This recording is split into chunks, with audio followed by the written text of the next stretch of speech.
Good morning, everyone. How are you doing today? It's day 2 of the conference, as Alex would have alluded. Day 1 was a success. Don't you agree? Yes, and who is excited about day 2?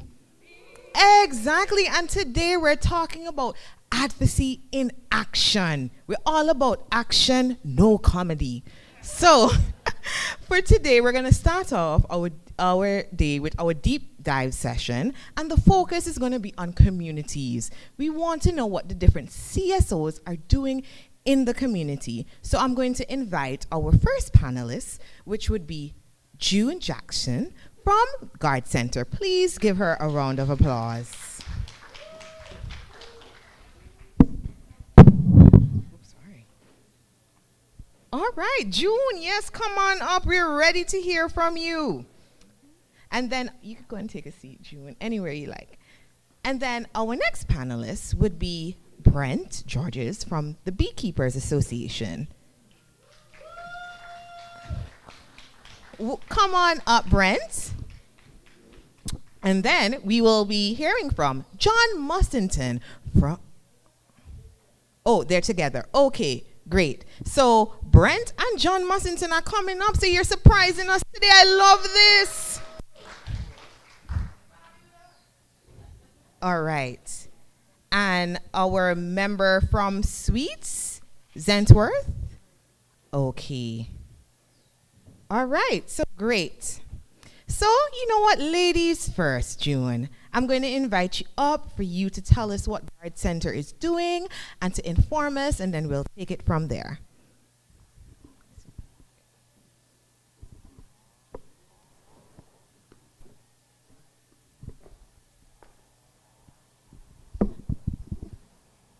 Good morning, everyone. Thank you very much to EAG for this opportunity. Oh, June, you can go. Huh? So this is just a quick and you want to change this one. This one? Okay. My apologies. Okay, good morning once again. Thank you for this opportunity to be here with you and to speak about our center, our organization, what we do in the community, and how us as CSOs, NGOs, and other partners and stakeholders can join together to help the youth, more so men and women who are vulnerable in our community. I feel special sitting beside two gentlemen who are partners, one of them, Barbuda, and also a board member in the organization. So I feel blessed to be among them. And also, Brent Georges, who's a long-time facilitator at the organization. So I feel great being among them. I just want to briefly give you a synopsis of what we do at GARD Center. I had limited time, and if I was to share 33 years of what we do, we would still be here for almost a... Right. So I will give you briefly what we do at the center. As I would have said, we have been in existence for 33 years. We must deal with the vulnerable community. Youth between the ages of 17 and 35, most times youth that persons would dismiss, thinking that they're too troublesome and, you know, they're not going to function in the academic arena. But we fill that gap in the community because we are able to give them vocational skills training, life skills development, and also an opportunity for job placements and internships. So what we do at the center over the past 7 years, we realized that diversification was very important. You had young people who were coming in saying, I want to be a chef, or I want to be a baker. And for us to fill that void, we had to partner with organizations who are going to be able to assist us as a center in giving them that opportunity. We have quite a bit of donor agencies who would have what we would consider scholarships for them, because we use that term to give them a sense of feeling that I too can get an opportunity for a scholarship. And a lot of times, these are the persons who, when they go on training, they would be settling in nicely. And I say that because we do resume writing. we do mock interviews. So we prepare them for the work readiness environment. So in the past 7+ years, we realized that young people wanted to do agriculture. However, there's a stigma to agriculture. And the stigma is it's dirty work, right? Dirty work meaning you have to dirty your hands, you have to labor, you know. I mean, in any work that you do, you have to labor, but just in a different way. So we had to come down and sit together with some of our partners to find out how can we create agriculture for them to love it, let's say love it. And in that engagement, we found out that there's something called climate smart agriculture. In that, they're able to do other areas of agriculture, to include hydroponics. Some persons got into learning how to inspect insects that may be infesting your farm, and just give them that exposure. And some of them gravitated to the niche of hydroponics. At the center, we do have a demonstration site. So we use that to teach them hydroponics in collaboration with the Ministry of Agriculture and by extension division. So quite a lot of our technicians came through the Ministry of Agriculture, which is quite helpful. During COVID, when most persons thought that, okay, the center would not operate because of all the protocols that were in place, we were engaging with one of our donors, Milry Fund, and they said, you know, we would want you to create a program that includes backyard gardening. Still back to the labor work, but what we did as an organization is that we included the hydroponics, so you're able now not only to do the backyard gardening, but also to use hydroponics as another component.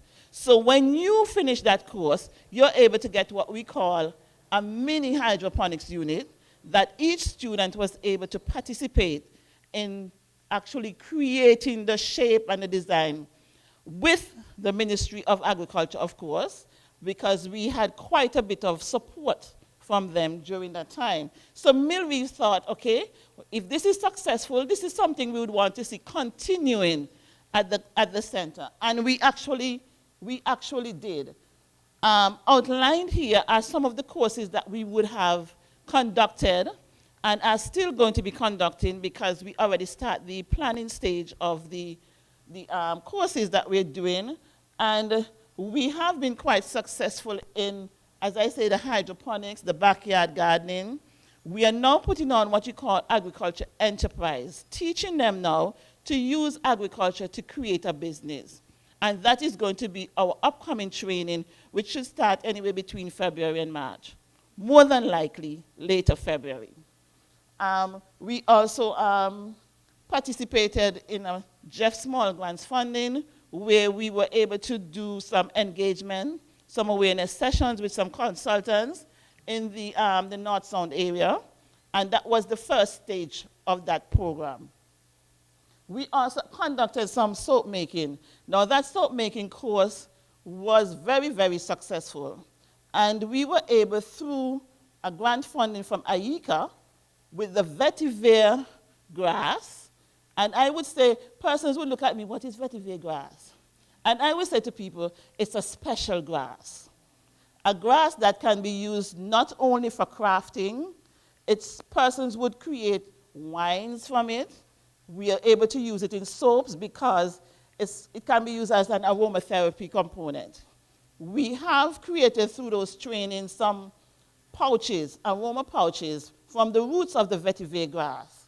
I brought with me just a few handouts so you see what the grass is used for. However, initially that grass was brought in to assist us in using it down at the Cook's landfill, where we're planting them there for soil erosion. In terms of the leachate that goes down to the landfill, it was to use to help protect the area as well. We're still doing it. We're having some challenges, but we're continuing. As the challenges come by, we find methods and ways and means with the technician to see how we can correct it. We also have a green business component of the vetiver grass, where we had some participants who were trained in a workshop they were able to get their businesses registered. There's one of them who was who she stood out so much that she was able to get like a seed funding from the project to help enhance her business to utilize the vetiver grass. I'm just briefly showing you the stakeholders who would have been very key in some of the courses that we would have done for the past 33 years. It's a long list. And I just wanted to mention just a few of them so that you're able to see how much we would have done with these partners over the past 33 years. So, you know, we have our Sanders Foundation, and they are now on board again with us because they want to see how can the center use the community and create food security as well as a beautification site. So we're starting that course as well in the peers community because that is coming onto the en route to GARD Center. So for us, when you're coming that way, you're able to see what food security can be when you go to the center. In addition to that project, we're able to include agro-processing. So they're going to be able to use those products that they would have grown and create, whether it is going to be blanching, freezing, whether it's going to be jams, jellies, based on the products they would have been planting. And we also have the CFLI, Mill Reef Fund, ECCO. We have a partner in Barbados, COESL, who is a regional partner for us, and usually they try to engage us in other opportunities that might be available that we can participate in. So here, I won't go through all of them, but you can see from the list that our reach in terms of partner donors is quite a bit, and there's still more. So these are some pictures of activities that would have happened. I want to highlight these two buildings. This is the front and this is the back, my apologies. This building was donated through funds we received from the Japanese embassy in the Trinidad region.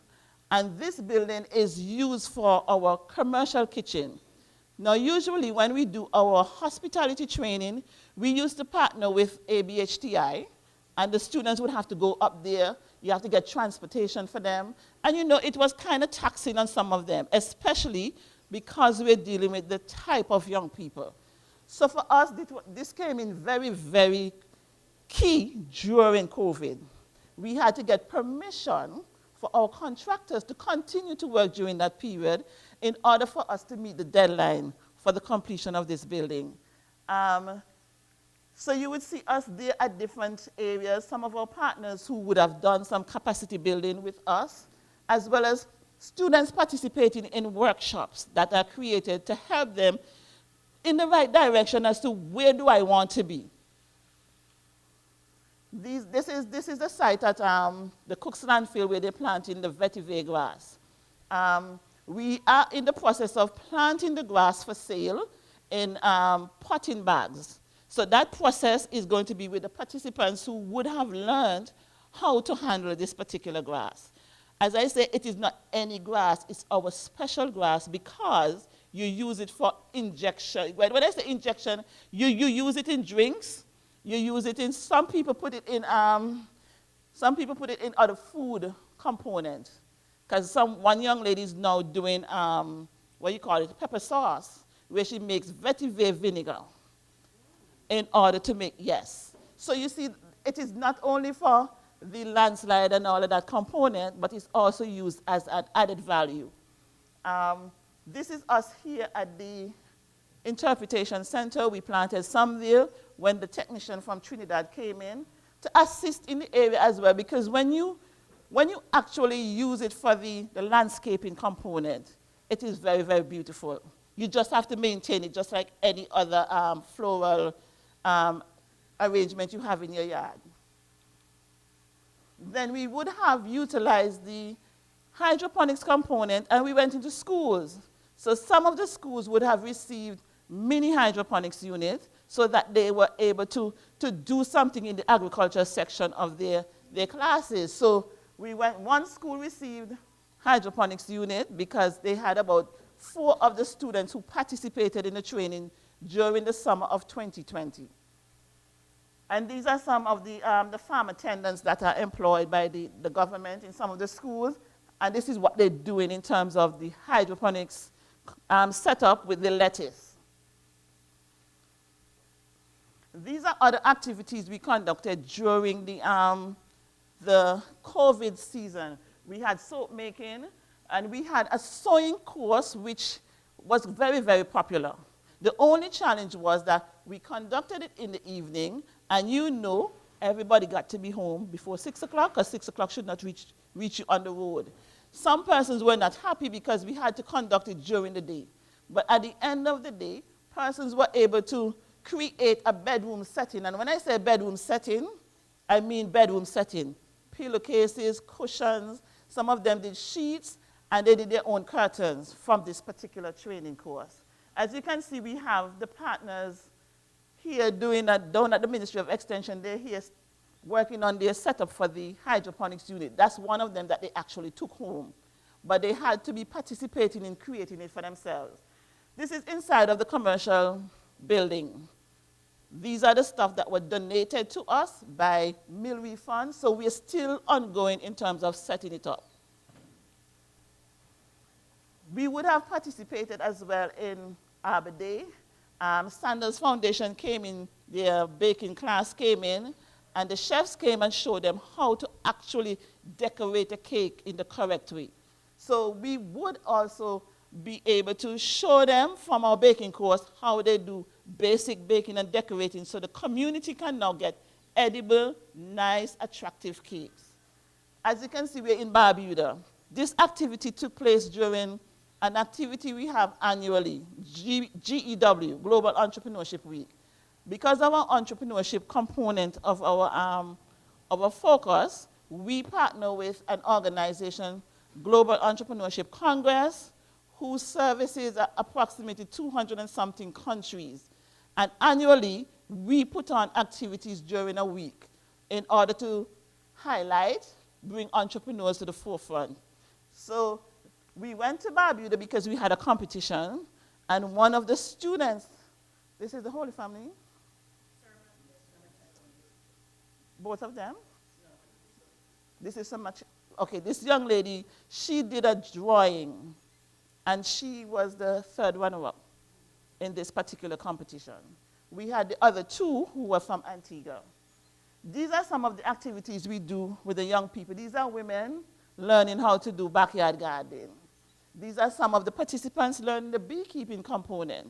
And as you can see, the tutor here is showing her how to set up her own mini hydroponics unit.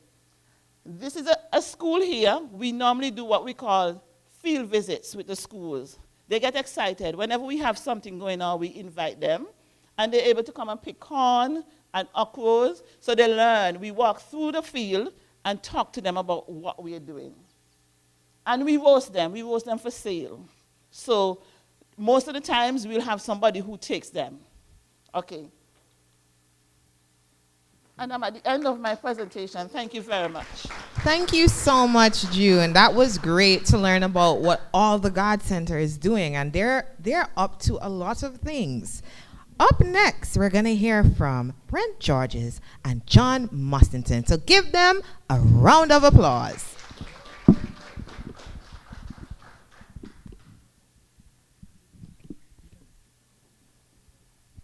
Good morning, everyone.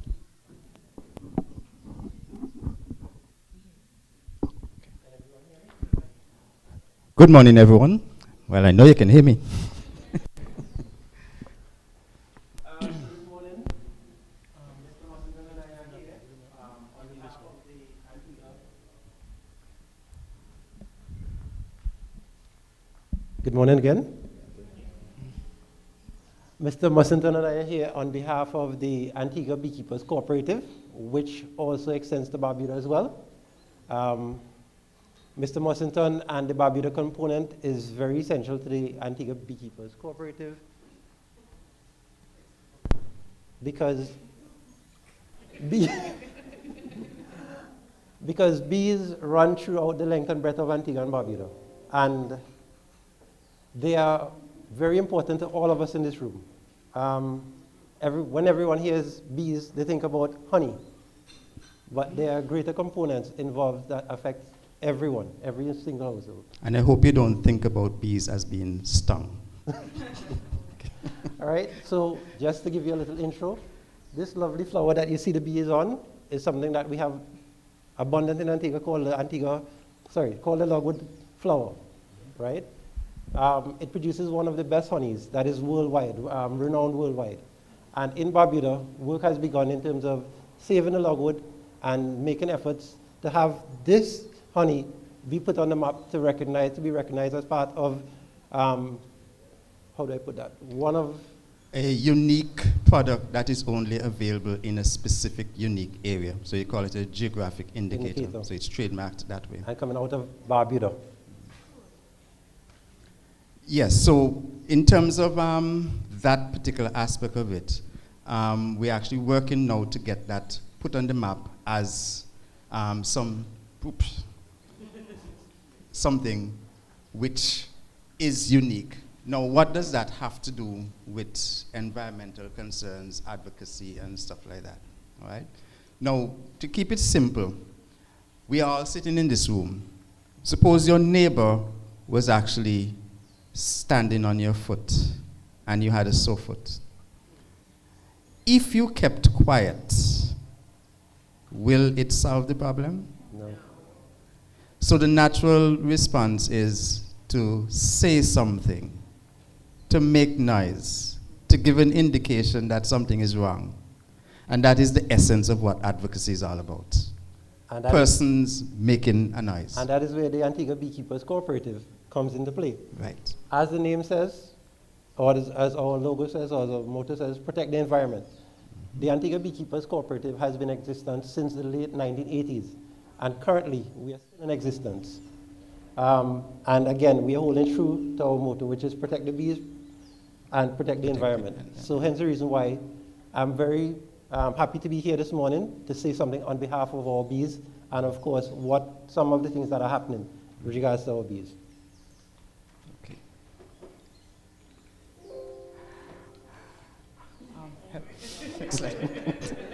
Technology. Yes. All right, Okay. so why bees, of course. Again, everyone thinks about honey. But when we look into bees, we think about more than just honey. Everyone loves honey, of course. But of course, without the bees, there would be no pollination services. Most of us, even backyard gardeners, rely on the activity of the bees to have their crops protected. Pollinated. When you look around Antigua, 70% of what we eat or more depends on the action of these little lovely insects that come buzzing around that persons think will sting them. But in fact, they're actually ensuring food security for everyone. Of course, with the action of the bees as well, we have biodiversity.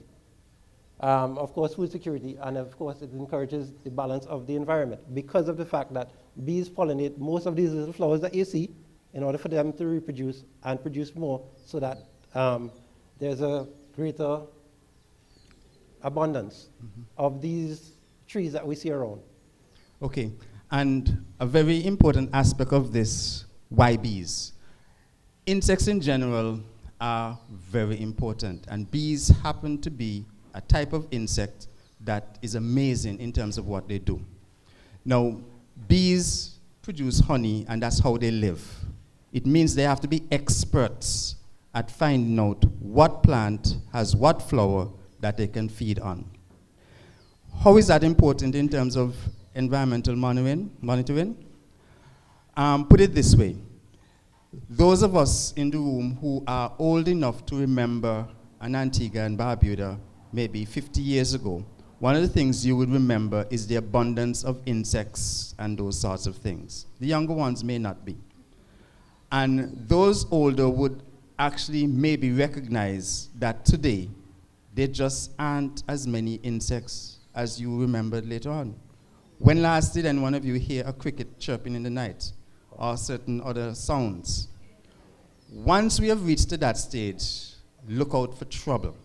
Because if those insects on the front line, they are not able to survive because of something going wrong, bet you at some point that wrong thing is going to catch up to you as humans. So bees are an indicator It so happens that we get byproducts from them, but as Brent said, all our food you can link to what they do. The biodiversity part of it, that is another key component. Biodiversity has to do with the number of different things, species we say, in an area. The fewer the number you have, the less hardy the entire whole is going to be to survive any change. If you have this room where everybody is susceptible to the flu, and if you catch the flu, you will go into a reaction and you die. If everybody is the same, no diversity, then it only takes one flu, everybody gone, our species done with. Now the reality is many of you will not react the same way. Some persons will survive about the flu, and those persons will carry on, and your children will carry on that. So biodiversity, the more diverse you have the situation, the stronger the environment will be, and you are the environment. Now, with beekeeping and bees, if you see something going wrong with them, then it tells you that we are in trouble. And beekeepers are the ones who are closest to bees, and so they will be able to detect that there's something going wrong. Okay, so what have we done at the Antigua Beekeepers Cooperative and by extension Barbuda to ensure the long-term survival of bees? I see some of our partners in here. I saw our representative from the Global Environmental Fund, Ms. Lawrence. Oh, there she is. Good morning, Ms. Lawrence. We also have the GARD Center, again, one of our strategic partners. We also have ECCO, headed by Mr. Craig Thomas. And of course, to some extent, the government of Antigua and Barbuda. What we have done is we've embarked on a path of advocacy at the Antigua Beekeepers Cooperative and been supported by our NGOs such as the Jeff Fund to ensure that we have continuous programs to ensure the long-term survival of our bees. We've engaged in the training of the beekeepers, which goes a long way because before COVID hit, and COVID was a negative, yes, but for the Antigua Beekeepers Cooperative, there was some positivity coming out of that because of the fact that it highlighted the importance of honey and natural remedies to ensure that we can get over things like the flu. But we had persons coming in who were interested in honey, and they were going out and destroying all of our hives. With the Jeff Foundation, we said, okay, we can do some training of our beekeepers. We had, in conjunction with ECCO, we had 20 persons trained under that program. And then we did some more training again with the Jeff. But then we had another program that came on board that trained 80 women. So hence the reason why persons were now aware of what was taking place and what to do in terms of conservation. That is part of what we do. Of course, as it said, conservation advocacy, tree planting. Without the trees, we have no bees. And of course, networking. One of our strongest aspects that we have is networking. We network with local agencies, regional agencies, and international agencies to guide us in terms of our policy, planning, and decision making when it comes to bees. Yes, and it's very important that that networking take place. Personally, if every single person in here will become a beekeeper, we'll be in good stead in terms of keeping an eye on what's happening in our surroundings. I don't know how many of you are aware that, for example, developed countries, North America in particular, they have been seeing some very serious situations in terms of entire colonies of bees are just dying. They call it sudden colony death. It took a while to figure out what was going on, and some of the things, information that's coming out, it's basically how the societies run, the number of pesticides and the particular persistent pollutants that are getting into the food chain, which are killing off the bees. And we now know that those persistent organic pollutants can mess up our own hormonal systems. So if it is in Antigua and Barbuda that we are still fairly healthy, then the more eyes and persons involved in things like beekeeping, the more you'll be able to keep tabs on what is going on. And when a particular company, Ministry of Agriculture, decides that they're going to bring in and start using the nicotinoids, these are a particular class of insecticides, then you'll say, no way, because we have seen what has happened in other places, and we can start advocating and spread the word that this is not good. Okay, so just to wrap up, because I saw my flag go up, and thank you very much. We have been doing the adaptation of measures which ensure we prepare for potential threats. We know that we have hurricanes, droughts. We have gone the way of trying to plant more trees, as I mentioned before, but in addition to that, we have decided to do a queen rearing program, again, sponsored by Jeff, which would ensure that just in case anything was to happen, any natural disaster was to happen, we would have some bees here locally that can resupply what we should have. The program starts next month in Barbuda, and then we bring it to Antigua, so that we can have long-term survival in terms of our bee population and our pollination services. We also work with regional and international agencies. We also do training and, of course, knowledge exchange. One of the biggest pluses that we've had coming out of COVID is the adaptation of technology in terms of Zoom to have meetings. So instead of having a presenter come from St. Lucia, we could have him virtually, and there would be more persons who would be trained in terms of what we want to do and to save our bees and, by extension, the environment. Yes. And so my final word is that if you're able, get into beekeeping, keep an eye on your surroundings, and beekeeping is one way of getting out into the open, keeping tabs on what's going on, the flowers, the fresh air, and it's an early warning signal in terms of things going wrong. Thank you. Yeah, that's it. Thank you very much.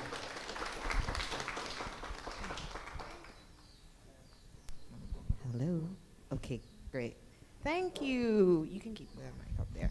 Thank you for all our presentations today and presenters. It was great. I've learned a lot. But audience, I know you're burning with questions. I know you are writing in those notebooks that we gave out to you. Do we have any questions for our panel? All right, the hands are up. I love it. Let's start over here with my friend in the blue or aqua. Good morning, everyone. Very insightful and informative presentations indeed. The first question to Ms. Jackson, you mentioned backyard farming. Is there any courses for commercial farming? And then the question to, oh boy, Mr. Mussington. There is a fear about bees because I've been stung by bees before. We were searching for a lady in my community that was missing, and we went up into the Burma quarry trying to find her. We did locate the body, but by the time we got there, a lot of bees rushed out at us, so we were stung from head to toe, ended up in the hospital. So how do we get rid of this fear that they don't attack us? Because you said we can be beekeepers, but how is that possible without us being attacked by them? Let me deal with the first one first, the last one first. Bees are very strong advocates. And the reason they sting you, and that sting is so painful, is to let you be aware that you are treading on their turf, you're doing something that is likely to harm them. Awareness is key. If you understand bees, you can pick up the signals very early. If you approach a hive, a colony, you're going to hear the buzzing. Bees will actually come and buzz first, and they will actually pop you, kind of tap you first. If you still don't move and just not paying attention, they will actually tag you with a pheromone, and that pheromone is a target for all other bees to start stinging. So once you hear, you understand, just quietly back off. That's all. That's it. Okay, so I'll Yes, you're on. Yes. Okay, I'll respond to. Okay, I'll respond to the commercial component. Our target group is between 17 and 35. What we've been trying to do over the years is at the end of a training is to get like a cooperative among the participants who would have completed it. Now, it's a challenge, yes, because for something like that, you want to have funding to at least give them something at the end of the week to, to propel them to continue together. And that has been a challenge. Now, commercial you don't want to take out of a young person's hand something that is going to help their families. And if we're going to say, let's go commercial, what of the young people who would have already started? Because a commercial person would have the funds to actually do whatever they have to do. But when you look at a young person, they have to take baby steps to get that funding so that their backyard garden can turn into a commercial garden. So, you know, we don't venture into that because we don't want to step on the young people's feet because we say we're empowering them. Okay, sorry, just a follow-up question to that, because you said the youth, 17 to 35, I am 43, but what I realized, I got into farming 2 years ago roughly. I went in as a novice, and there is no educational program through the Ministry of Agriculture that had helped me or other farmers that started up. So this is why I posed the question to you at GARD Center. And you know, to really do your own research, because that's what I had to do, go and interview other farmers. I had to go on YouTube, the new university, and help myself. And I had to try to, you know, basically lead my way through it. So it would be a necessity, I would say, for age groups like me, above 35, to get that kind of education. Okay, I want to add something here. We have creatively, during COVID, extended the age group, because what we found out during that time, there are a lot of women, and I say women, who were unemployed, underemployed, and head of single mothers' households. So what we did during that period, we extended the age group to 50. I'm sorry you didn't hear that. But we still have it going on. You can still reach out to us. We will give you some information based on what we have coming up so that you're able to get it, because Ministry of Agriculture Extension, when GARD Center calls and say we have a course, do you have the time? One thing I can say with them, they always respond. They will say this is the available time. And during those trainings, what they do is they let them know, okay, this is what the Ministry of Agriculture can do to assist you. It may not be much, but at least they get some form of assistance. Sometimes they get some duties off of things that they're bringing in for their own farm. So we extended it a little bit. So you're still in the age. All right. Did we have the next question? Okay, let's go at the back. Yeah. Mm-hmm. Thank you. Ms. Thomas, climate smart agriculture, is that a sort of UN fancy technical word for what I know as permaculture? Yes, precisely. Whoever wishes to answer. Just so you know that, I mean, I think permaculture is something for our future, with backyard gardeners and everything else, because you're relying on less inputs, etc. And thank you for the answer. Okay, go ahead. Okay, Rulio.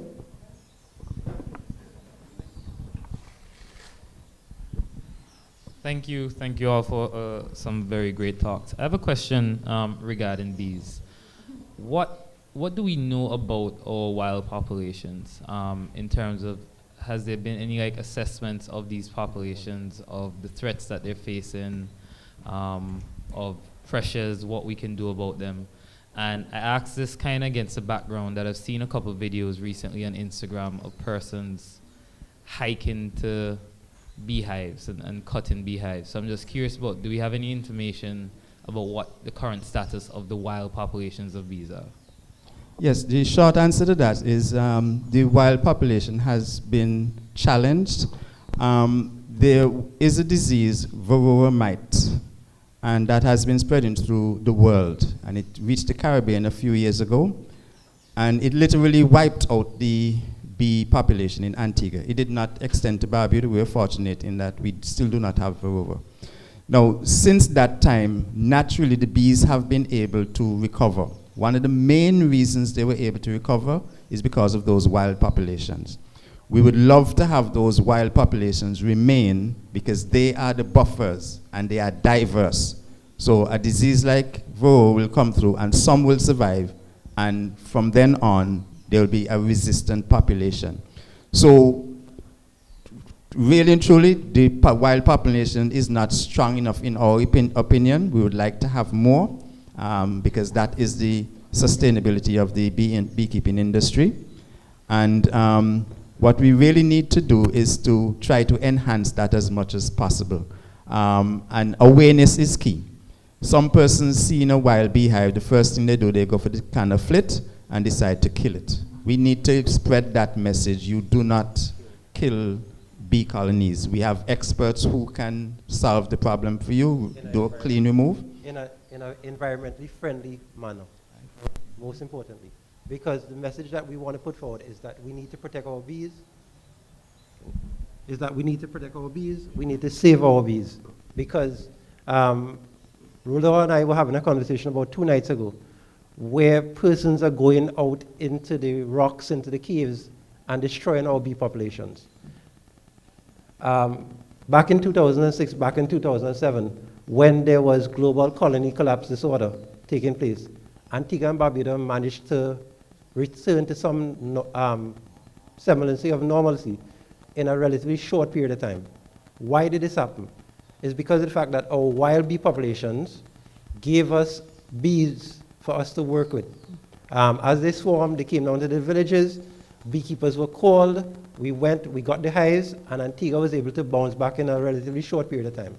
I remember a story back in 2006, 2007, where a visiting beekeeper from St. Kitts came to Antigua and said that they only had 2 colonies in St. Kitts. Antigua was far ahead of that because of the fact that no one was taking out the hives that we have in the rocks or in the towers. These are things that we need to safeguard. Measures must be put in place to safeguard these bees because they supply us with raw natural material that we need just in case there is some sort of colony collapse again. And in addition to that, wild bees cope better with natural disasters. All right, fantastic. So we will be asking just for one more question for Brent and George. So do we have any more questions for them? Okay, yes. Leroy? Oh. Rafika? Okay, you have, okay. All right, so let's go with Leroy first, and then Rafika, don't worry, just don't let go of the mic. Good morning. My question is regarding to a lot of the activity that I see going on presently in Barbuda in regards to the clearing of properties and all that.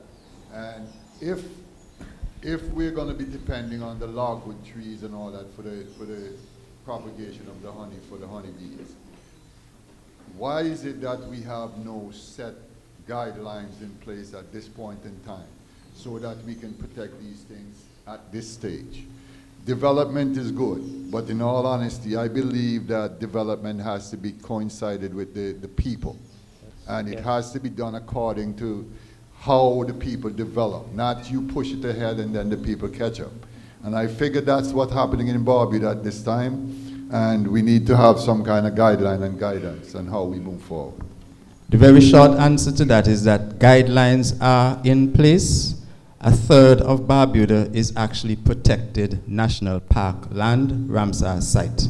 So what is actually happening is a situation where policymakers are ignoring the laws and regulations that are in place, and that is why it is important that as citizens we use the tool of advocacy. And I'm hoping later in the conference you'll get some hints as to some of the things that can be done, but it's the situation which I described. Somebody is standing on your corn. If you keep quiet, they will continue to stand there. So that's the answer. We need to make some noise. All right, thank you. And Rafika, your question, quickly. Mic check, okay. I just need to give GARD Center a plug. I was the national winner for Entrepreneurship World Cup, I think in 2021. Went to regionals to promote Antigua and Barbuda, and I just recently turned 35, so I know it feels like to say you're no longer a youth. And what I've done is advocate and become advisor to persons that are younger than me, especially with regards to having the experience still and not expiring. So that's how I keep my mind fresh. And in regards to the bees, some of them are very far in the bushes. How do the technicians find them? Or do you depend on persons hiking and making a video to say, I found a beehive? Social media is a very powerful tool right now. Most persons take social media and post stuff. And once it's posted, it's shared. for a person like me, I'm not on Instagram or whatever it is, but you get the WhatsApp videos coming through. And that is how we find out about these colonies that are potential threats to you when you're doing your hikes. Once we know about it, we come and we remove it, not destroy it, but we remove it.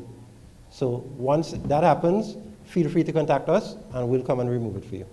And now that you know, Beekeepers Association, pay attention. I want to add to that. We have some young beekeepers who are very vibrant from our last training. I know the trainer who actually did the training for us was trained by Brent. He's now doing the training, and let me tell you, they're so active. Sometimes, I mean, we usually have a group chat when we have training. This group chat don't close down. And you see regularly what activities that they're doing. I mean, we actually saw when one guy's face was tongue swollen up, but guess what? That's still not deterring him. For the love of it. For the love of it. And then they actually show you when they're harvesting their honey. And we said to them, you need to market your products. People wouldn't know you have honey if you don't market it, you know? So I know some of them would have completed some forms with the Beekeepers Cooperative, and that is what we love, the collaboration, especially when you're empowering young people. Right. That's my contribution to that. I would like to make one more plug there. Ms. Jackson mentioned the visit of the Japanese embassy that came to Antigua some years ago. Right. When they were coming down, somehow or the other, they found my number and called me and asked me for some bottles of Antiguan honey.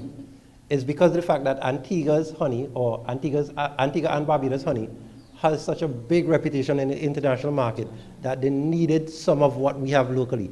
And we take this for granted, and persons are going out there and destroying the hives. But my advice to them is, please do not destroy the bees. Destroying the bees, you're affecting the environment, you're affecting everyone in Antigua, and more so Barbuda. Yes. And their livelihoods. Thank you very much. Okay, great. Sorry, we just have a Zoom question for you both, Brent and John, before you go. And the person says, Amira, is there a way to remove bees who have invaded a home, moved into the walls without having to remove or alter the home? Definitely not using chemicals. Yes, definitely. There's technology that we can use. First line of thing would be to actually open up the wall and do it. You can do it from outside or inside. If the homeowner doesn't want that and has time on his or her hands, then we can do what is called a trap out. And over a period of time, you can actually coax those bees out completely. Yes. And harmlessly. Okay, so they can call the Beekeepers Association for this? Yes. All right, wonderful. Okay, thank you guys so much. So we have a little surprise. We're going to welcome Zenworth David. Oh, do we have one more question? One more question? Yes. I was curious, if I want to get a beehive in my neighborhood, do I have to ask the people around me for permission to do so? Currently, we have no legislation or laws in Antigua which govern the placement of beehives in a property. But hopefully, this is being taken to an extreme right now, but the short answer is no. But we would advocate that before you decide to place a beehive anywhere in your neighborhood, you contact an experienced beekeeper so he can guide you, so that it would be safe for both you and the surrounding homeowners. All right, thank you. So give a round of applause. Thank you guys so much. We really appreciate your presentation. And now we're going to welcome Zenworth David from the Swetes Village, Unveiled. Yes, June, you can stay seated. So please give Zenworth a round of applause, man. Thank you.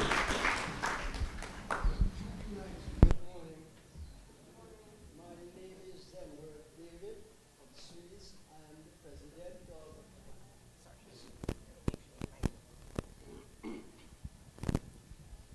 Mic check. Hello. Mic check. Good morning.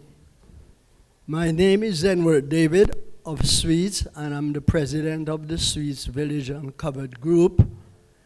And I'm here to make a small presentation to you, and I hope and trust that it will be received. Okay, our motto for Swetes Village Uncovered Group is to restore Swetes to being a beautiful, healthy, and reliant community. And to this, as part of our motto is to actually do just that. We are engaged at the present moment in a cleaning up campaign in the village of Swetes. We have done that on one occasion, and it has deemed as a great success. And also, it is to change the mindset of members, some of the members of our community. When we had started, members of the community, they would actually scoff at what we are doing. And so just a few weeks ago, we had our opening, and we make sure that we invite those people, some of those people, so that they can see some of the things that what we're doing and so on. And even the cleaning up, which was deemed as a success in the village of Swetes. We cleaned the whole village, and actually even the bulk waste, we have trucks from the village and members of our community that pitched in and was there to help with the cleaning. Changing the mindset of the people is, you know, sometimes we already have a group known as CASCOM in Swetes, and because of that, having another group now, they believe that we will conflict one with the other, and so we have to do things to, you know, let them see, well, we are not competing with the other group. And so with that, we were able to, as it were, surprise a lot of people when we had our opening, when they saw what we were doing and so on. They were really surprised. We have a tank initiative in Swetes, in our group, giving out tanks to the community. We gave out about 15 tanks that hold up to 1,000 gallons of water. They cost about $2,000 each. And so I think that too impressed the community that we were able to do that. Also, we are targeting members of the community, like the younger people and even the children. One of our members, she just recently, she was trying to, well, she volunteered to work with the little children in craft and things of that nature. And well, of course, she's also a teacher, and so she is in that kind of business. And so I think we are going places with that. She is desirous of teaching her peers and also the little children that are coming up. Of course, we have quite a few children that are around that community and so on. And so she is volunteering to do that. We are also encouraging backyard gardening. And so all those people who have a tank in their yard, of course, those who receive a tank from us, we are encouraging a backyard gardening. And this is to help the community. And what we are doing is that when you would have had your gardening, when you would have planted whatever you plant, whatever fruits, vegetables, is that you give back to the society. We encourage those who have, if it is cucumber, if it is potato, whatever fruit, whatever vegetable, you give back to the community. You share it around, even the seedlings, you share it around so that we can be more self-sufficient in our community. And I think that it has been working, and we are grateful for that. We also have a greenhouse that we have built. It's small, but at the same time, our main purpose for that is to actually plant our little seedlings, or seedlings, whatever you call it, and when they're grown, we distribute to our community. And so you, in turn, after your whatever is grown, you will share with the community. And in that way, we would actually be, allowing the villagers to be self-sufficient. And that is part of our aim. We try to do things to enhance our community. Of course, the last time we did a cleanup, we were able to get trucks from the village, and well, of course, we let them know that it's not for pay, and so on. Of course, we had a little stipend that we gave them at the end, but we just want them to be involved in the spirit of communityism, and so on. And so with that, they came out, and all the members of our group, we were all uniformed, and so in that case, we were picked out from the community. And we went out and we do our cleaning, and the people, they put out their bulk waste, and thanks to our members, they came out and they cleaned. And also, it is a continuous thing. It is, we have a program from the Jeff Grant, and of course, we are able to do that, and we are expecting that it will be a continuous thing. It will be, and we are expecting to, we expect that the government will cooperate with us and send out their big trucks whenever we call upon another cleanup day, and so on and so forth. Okay, when we were rolling out our tanks, members of the community were so, how should I put it? They were so elated, or whatever it is.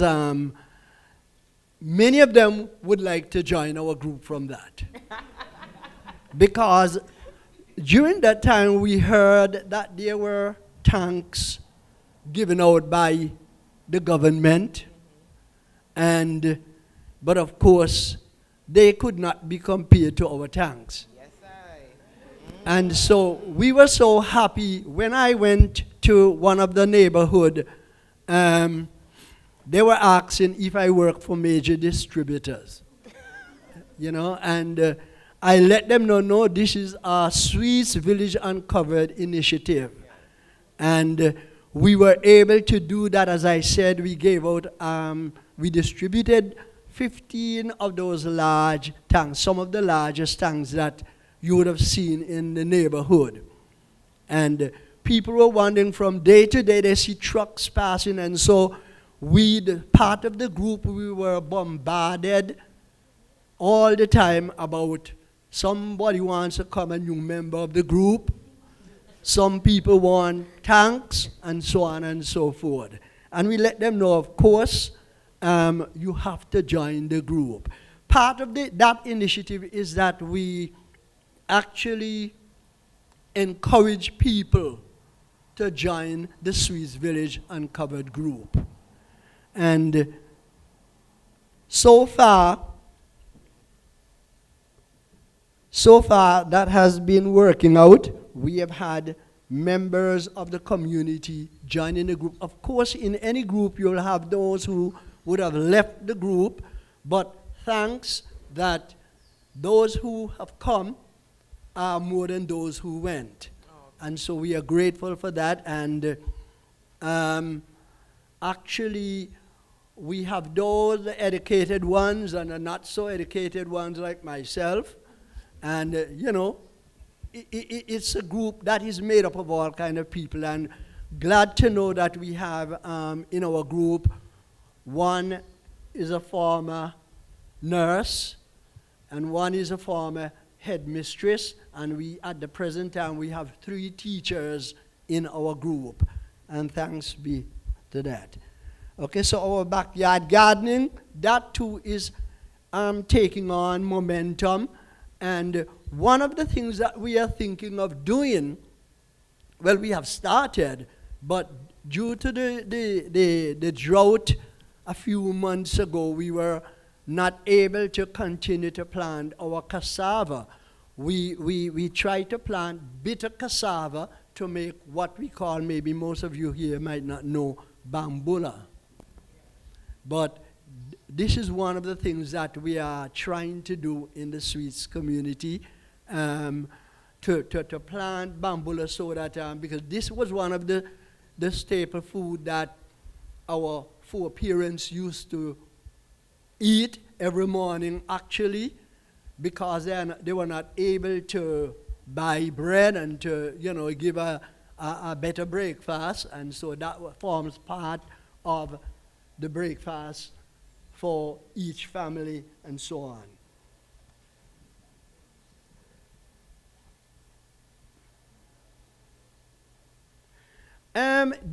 Despite of our cleaning up efforts, though, we still find out that we have, in a particular area in the village of Swetes, some people will always be obstinate, and no matter how you try, you can't get them to do the right thing. And so the rubbish truck comes around at a particular time, and they choose to take out their trash the night before. And so by the time the morning breaks, when the truck is to pick up, all the trash are scattered by dogs. And you just wonder what you can do with a situation like that. Drums were placed there, and the drums were stolen. And so what can you do with a situation like that? Our next effort, we think, is to have a one-on-one discussion with the members of the community and let them know, talk to them in an amicable way and let them know that it is for all of us health. If you clean up the area, if you do the right thing, clean up the area, you put out your trash. Sometimes the reason why they're doing it that way is that they don't want to get up in the morning to go out and take out their trash. They prefer to lie down, so they do it in the night. But it makes the community so unsightly. And so we hope and pray that good sense will prevail in that respect. Because we really want to have a healthy community, and by doing this, we want to have a healthy environment. You don't know, when you do that, you wouldn't like to have your trash in an area where flies and mosquitoes, etc., will infest it. And so we would not want to encourage having a bin in the village. One time it was done, and it did not help the community. And so we would like to actually have a one-on-one, audience with those people who are practicing this kind of behavior and so on, because we want to have a healthy, we want to have a cleaner, a healthy, and environment where people can enjoy life and so on, okay? Also, our group actually is, the main part of our group is to have a tourism project in the village of Swetes. And we actually have the oldest dwelling house in the village of Swetes. It is a approximately 100 years old. And we have built an office on that spot, and also we have, well, let me say first, the house is called Blouse and Skirt House. And I am sorry that I could not make a presentation, a PowerPoint presentation as was asked to do, but to be honest, I am not too computer-minded, so to speak. And so we have that, we want to do a tourism project in the village of Swetes, and to enhance that project, we have built quite a bit of artifacts, like the first house the first school and church building in the village of Swetes, which was about 160 years ago. It's not standing, so I built a replica of that, and we have it there so that we can display it in our, of course, we are thinking also to build a museum. That is our main goal, to build a little museum on that same spot at Swetes. That, I think, would have been the first museum, I believe, outside of St. John's, the city. And so we are planning to do that, and we have quite a bit of artifacts that we have built, so that when we would have finished that museum, we would have placed them there. With me, I have here some little trinkets that I have done, the group have done, and I would just like to, I might not be able to, I would just like to put them, display them here for a while. Very nice, very lovely. I could eat some pad thai in that, man. Yes.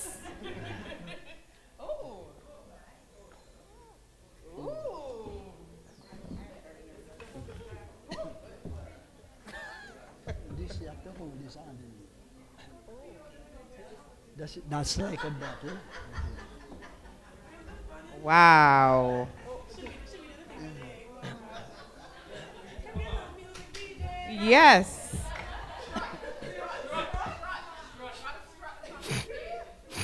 Zenworth, I think we can have an auction, you know.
Jump in the middle of the road. But I'm exposed, putting on my freedom, taking off my clothes. Street door, I'ma get out of control. Shake your bottom, get up, back and roll. Make way for the gun, badang, badang.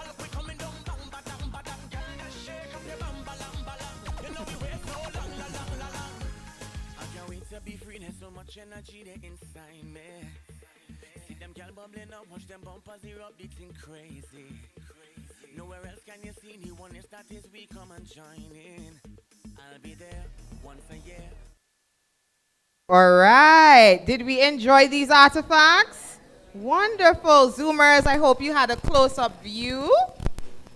And Zenworth, do you have any additional comments to make before they ask you some questions? Okay, except to say our group also has been engaged in grinding bush into powder. Oh, wow. This one is this is a mango bush. Oh. Mango bush. Yes, Zenworth, what do we do with this powdered bush? Okay, instead of okay, let us say, well, some of them are teas. Okay. So, yeah. You can smell them because they have some of them have a nice aroma. And so the teas, of course, it's like nunu, like mint and those kind of things. They are actually plants that don't have a long lifespan. Okay. So they will die out in a few months. So rather than allowing them to die out, and then because we suffer from drought, yes, you would want to have them, you would want to preserve them. So you have to dehydrate them and dry them and grind them. Okay. And the first one that I did was the lemon, the lemon that we use, the peelings for the lemon. Yes. And you grind them fine into powder. Okay. And orange, I usually save the orange skin because they are good for many things. You know, like the what do you call it? The thing that was going around a few years ago, the sickness there that COVID? COVID.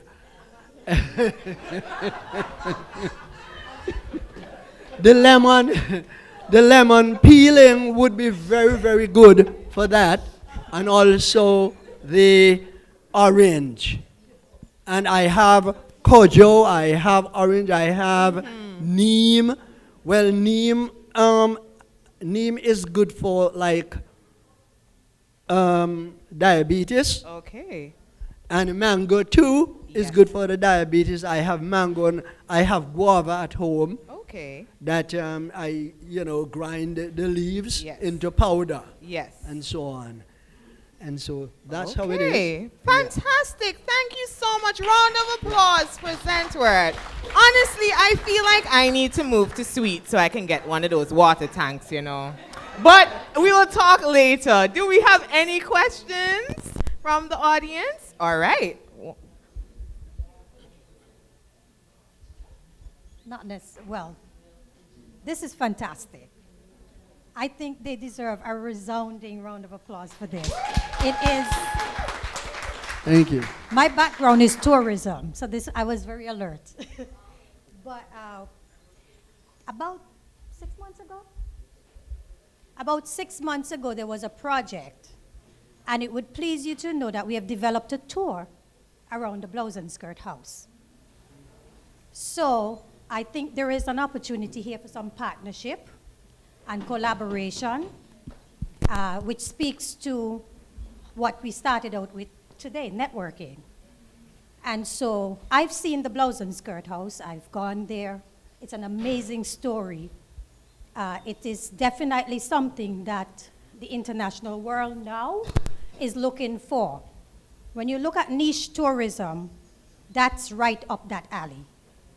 Community and heritage tourism as well tie back into this. But what I really like is the end product, the ability to do a one-stop shop with a very rounded experience.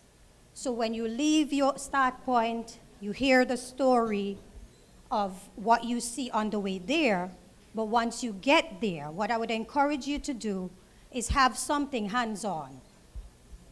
have something that they can do on the spot. People love to know that they can make something.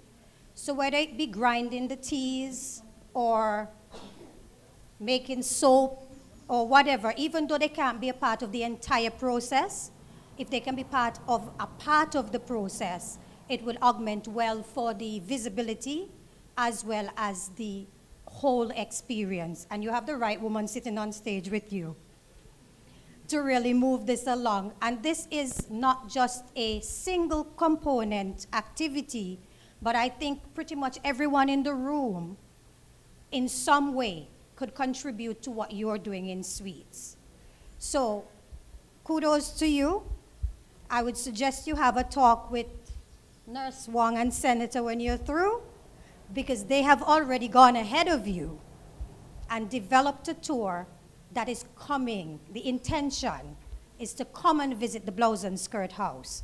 So they are already, the glass is half full.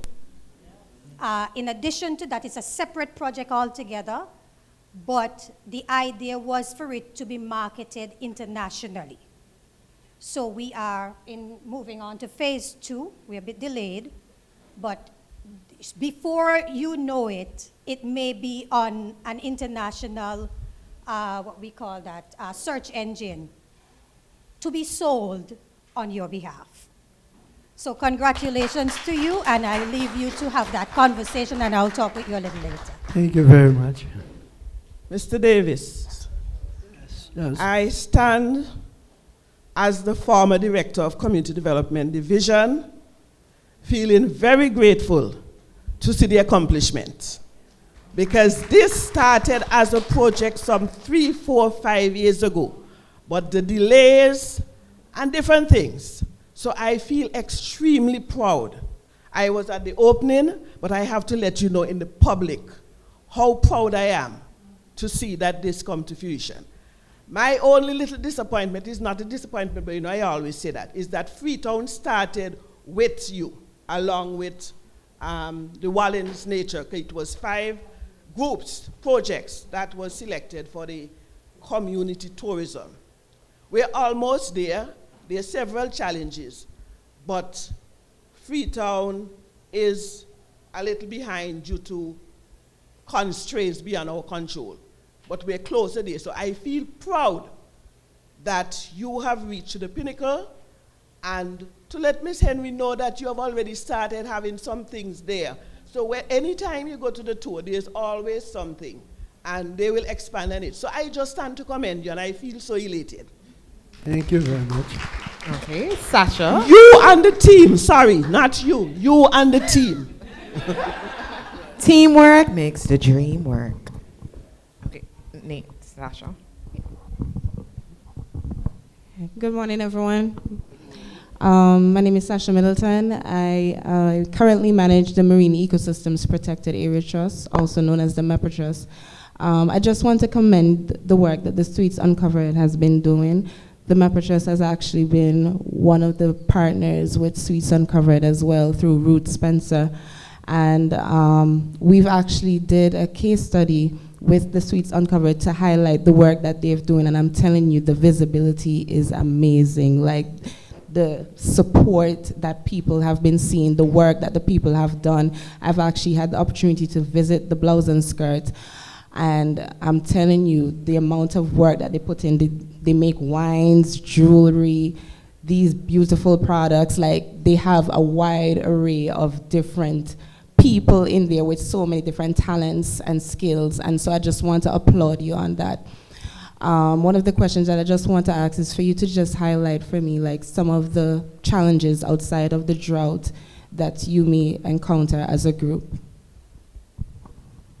One of the challenges? Well, some of the challenges is, as I was stating earlier, not much really, is it only that some of the villagers, at first, they did not want us to go along with Swetes Village Uncovered. And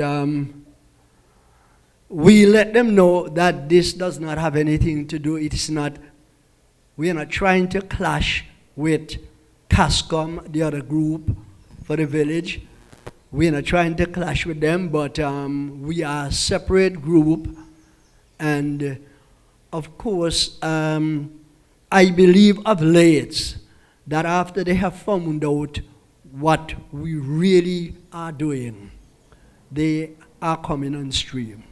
Yeah. So. All right, question at the front from Alicia. Morning. Morning. Alicia George, Island Press Box, and Wadad Unplug. It's not a question, it's a statement, and I didn't want to wait till the end to say it. But I realized there's a lot happening. I thought there was a lot happening in regards to the environment and climate change, and then I came here and there is a lot happening. The problem is nobody knows about it, including myself, and I'm a journalist. So one of the things, or one of the goals of Wadadli Unplugged, which is an online website that is solely dedicated to climate change stories, environmental stories, human interest stories, anything that could allow us in Antigua and Barbuda and the Eastern Caribbean to achieve the SDGs, it's on there. But it's just me, so it's difficult. So I was proposing yesterday, I was asking Arika if I could get everybody's number, but I think it's easier that perhaps persons take my number and call when they have something that they need covered, because we will come, we will do videos, we will write a story, we will take the photos, as long as we're invited. But we need to know so that we can tell other people. So my number is 783. So get your pens and your little books, and you could put down Alicia George. 783-5801. And anybody who has Arika's contact number and didn't get that, she'll send it to you, I'm sure. Perfect. So if you need anything covered, so Zenworth, if the Swetes community is doing anything, you can just call that number and she'll be right there. June? Sure. I'm very happy to hear the actual skills component of this community. As I would have mentioned earlier, we are going to be doing a community development beautification to include agro-processing.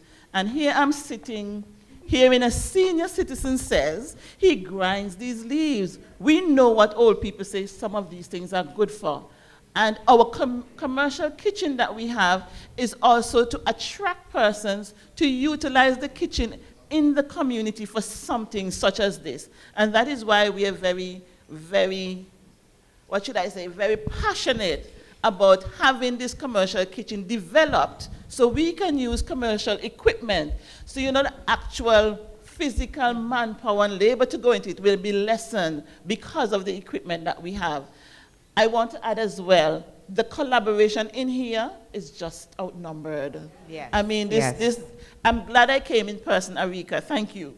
I hear the marketing component coming out here, and you know, bring yourself visible. I can tell you the blouse and skirt initiative that I'm hearing here today, I heard it from an overseas partner. Wow. I never knew about it, and I heard about it last year, probably about October or so.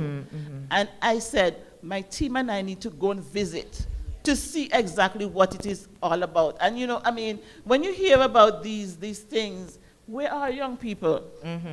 Where are they? It is something that can be sustainable for them, but if they know it's labor intensive, some of them would back off.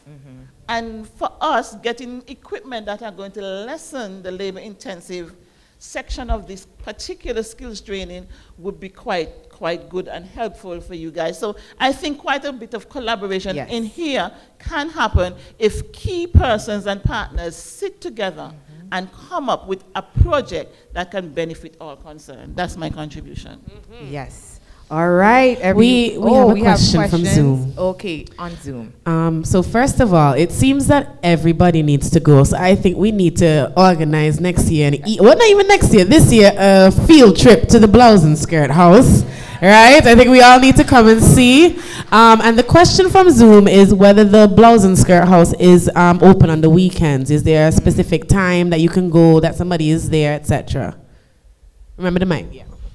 Okay, you mean like on a Sunday? Yeah. Yeah, a Sunday would be a good afternoon for that. A Sunday afternoon would be a good afternoon. Yeah, because when we had the opening, Like a month and a half, 2 months ago, it was on a Sunday afternoon. Yeah, during the week, well, once we know, we can avail ourselves, you know, but on a Sunday afternoon would be a better day because nobody have to, much people don't having to work and so on. Okay, question from Natalia. Hello, it's not a question. Oh. It's me rallying the whole group to pressure Mr. David for something I've been begging him to do for a while. So I met the Swetes group, Uncovered group, when I was working at EAG, and we had to do a national support the Department of Environment to do their report on the action plan. And after that, now I had to work with them because they also had a grant from Jeff Small Grants Program, and they have a grant from Jeff Small Grants Program now. And I was just blown away by the talent, the vitality within the group. So it's really good. You see all ages. You see babies, you see young children, young adults, and senior adults all working together to get the work done. And at the end of the day, they have a big cook-up. So maybe that's the draw, but whatever, they work very well together. But when I see all the talent in the group, from day one, I've been asking Mr. David, we need to do a workshop to train. I heard somebody say, where are the young people? I said, we need to do a workshop to pass on this talent because he is talented, and there's a lot of talent in the group. So my comment is, y'all please pressure them because we need Mr. David and all the members to pass on. I saw everybody just going crazy over all the handiwork, all the ground leaves and so on. And there's a lot more. There's wine, there's composting, and maybe I shouldn't say any more. But please, we need to encourage them to share this knowledge. Thank you. Fantastic. I agree. Here, Zenworth, we want a workshop. I want a workshop. I will invite my friends, my family, even my dogs and cats. I will invite everybody. But Janella, I feel like Zenworth could have brought some wine for us to sample, you know. Well, now we're hearing about these wines. I'm sorry I didn't do that. I had wanted to take up a few bottles, but I just didn't. Maybe if you're coming tomorrow evening, you can bring a few samples. Or maybe we have to go to the blouse and skirt house to be able to get the wine. That's what he was thinking. It's a strategy. Y'all got a sample, but if you want the full thing, we have to go and see it. We have a question here. All right. Thanks again. Not necessarily a question, but I was privileged to meet Zenworth when we came through the same community-based tourism project with Miss Wang, our president of WA, and Miss Henry.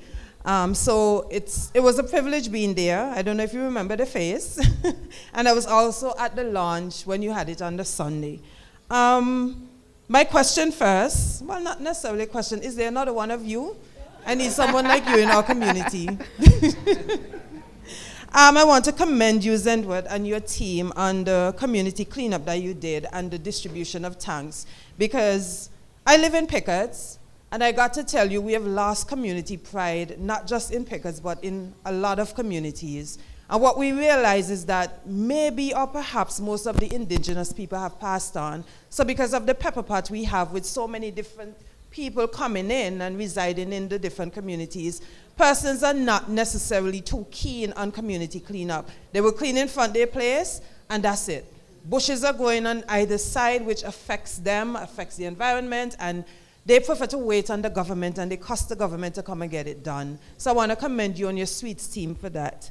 You spoke about doing a one-on-one regarding the educational part of it with the trash, not putting out your trash in the night, but rather in the morning. I'll add to that, though, you can probably try to schedule a town hall meeting in Swetes, and I would love for this to be extended to other communities. So on top of in addition to the town hall meeting, perhaps get a notice in all the churches, in Swetes School, because we have to start with the youths. When they go home and say, Mommy, put out the trash in the morning, not tonight. You know, they will listen sometimes to the youths.